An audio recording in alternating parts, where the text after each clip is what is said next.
시청자 여러분, 안녕하십니까? 문재인 정권의 말기에 또 이 좌파 세력이 어린애같이 유치한 방법으로 윤석열 당선인의 국무위원 후보자들을 비판하고 있습니다. 한덕수 국무총리 후보자와 박보균 문화체육관광부 장관 후보자가 과거에 일왕 생일 축하연에 참석했다. 이런 것을 문제 삼고 있습니다. 위안부 망언이 많이 나오는 시절에 그런 축하연에 참석을 하는 이런 친일파들이다. 이런 식의 하찮은 주장인 것이죠. 그러나 그 주장의 근거가 너무나 비논리적이고 오히려 팩트가 틀리고 오히려 특히 박보균 후보자 같은 경우에는 그가 얼마나 극일주의자인가 이런 거를 나타내주는 그런 일이 되고 있습니다. 시청자 여러분, 박근혜 정권 첫 해이죠. 2013년 12월에 서울의 롯데호텔에서 열렸던 악기 또 일왕의 생일 축하연, 여기에 참석한 한국의 소수의 어떤 그 정계, 재계, 관계 이런 인사에 한덕수 당시 무역협회장이 포함이 되어 있고 박보균 중앙일보 대기자도 갔다라고 더불어민주당의 전용기 의원이 밝힌 것을 이 좌편향이 있는 이 경향신문이 대대적으로 왜곡을 해서 보도를 했습니다. 자, 우선 한덕수 무역협회장의 설명과 해명도 명쾌합니다. 나는 당시에 무역협회장이었다. 일본이라고 하는 한국의 무역에서 대단히 중요한 나라. 그런 나라와의 관계를 고려해서 그런 축하연에 참석을 했다. 아니, 문재인 정부도 매년 그 축하연에 외교부에 제1차관을 보내지 않느냐.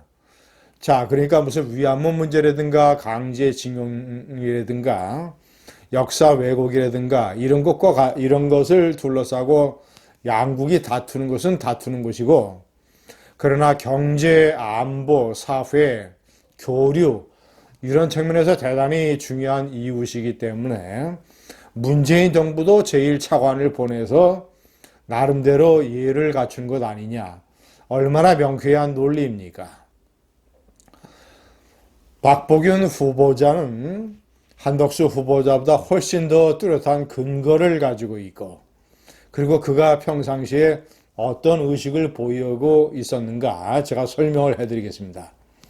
첫 번째, 박보균 중앙일보 대기자 출신은 대기자 시절에 여러 가지 칼럼을 쓰면서 일본에 관해서 지일, 용일, 극일, 일본을 알아야 되고 일본을 이용을 해야 되고, 그래서 결국에는 일본을 앞서야 된다, 넘어서야 된다라는 이런 확고한 국가관과 대일관을 피력을 했습니다. 이런 지일, 용일, 극일을 잘 실천한 사람이 박정희 대통령과 김대중 대통령이다. 이런 역사적인 사례도 독자들에게 소개를 했었죠. 자, 제가 대표적으로 아주 구체적인 예를 들겠습니다. 2013년 12월에 일왕 생일 축하연에 참석을 한 한 달 후에 2014년 1월에 중앙일보에 대대적인 르포 기사를 게재했습니다. 이 아베, 극우주의, 일본 국수주의 이런 식으로 치닫는 아베의 역사관의 뿌리를 캐는 그런 르포였습니다. 시청자 여러분, 이 한반도와 가까운 일본의 이 시모노세키가 있는 일본의 야마구치현, 과거 일본의 막부 시대에는 조슈 번이었죠.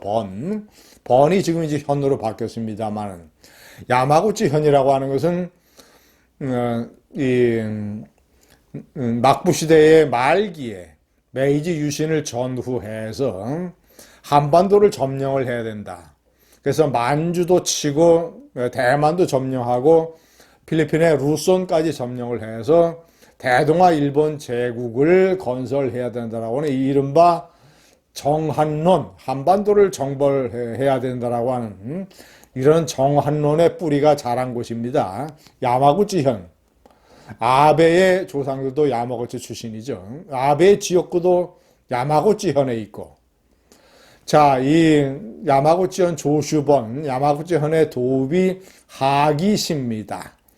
하기시에는 이런 일본 정한론의 뿌리, 메이지 시대, 메이지 유신의 주역들의 정신적인 멘토를 했던 요시다 쇼인이라고 하는 사무라이 출신의 일본의 대학자, 요시다 쇼인이 12명의 제자를 가르쳤던 이런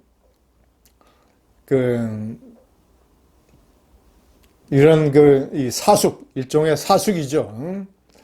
이 쇼하 쇼카쿠죠.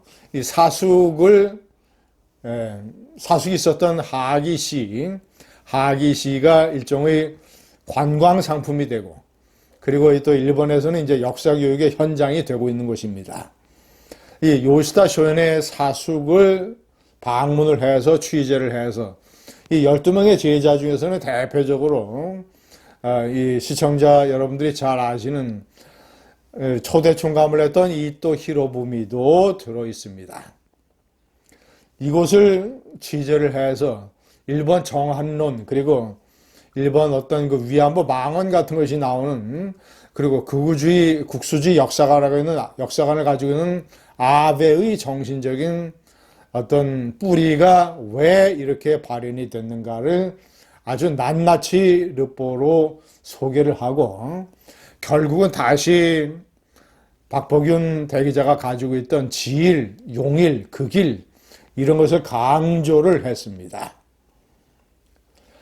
시청자 여러분, 제가 3번의 명기를 했습니다만 윤석열 당선인은 이 문재인 정부가 이 하찮은 죽창가를 부르다가 한일 관계가 이렇게 망가졌다라는 문제의식을 뚜렷하게 가지고 있습니다. 2019년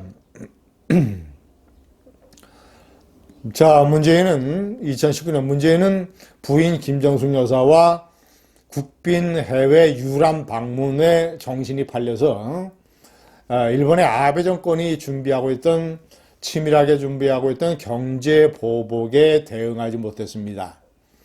이 경제 보복이 발생을 하자, 이 문재인은 무슨 이순신의 신에게 12척의 배가 남아 있습니다는 이순신 장군을 들먹거리고, 자, 그리고 이 민정수석 조국은 죽창가를 불러대면서, 그리고 이시영을 포함한 많은 적지 않은 연예인들이 일본 상품의 불매 운동에 가세를 하면서 아주 하찮고 급이 낮고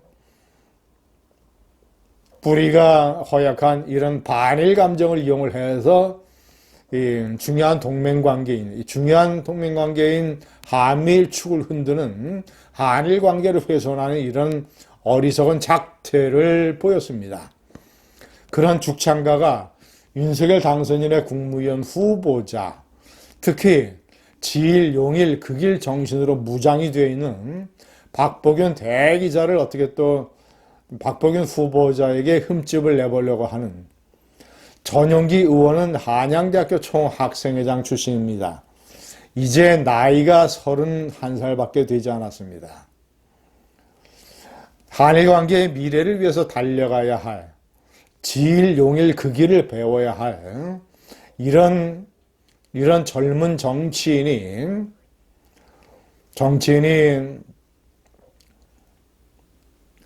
아주 낡아빠진 국수주의적 죽창가 사고방식에 사로잡혀서 박복윤 후보자를 흠집내려고 하다가 오히려 당하고 있습니다.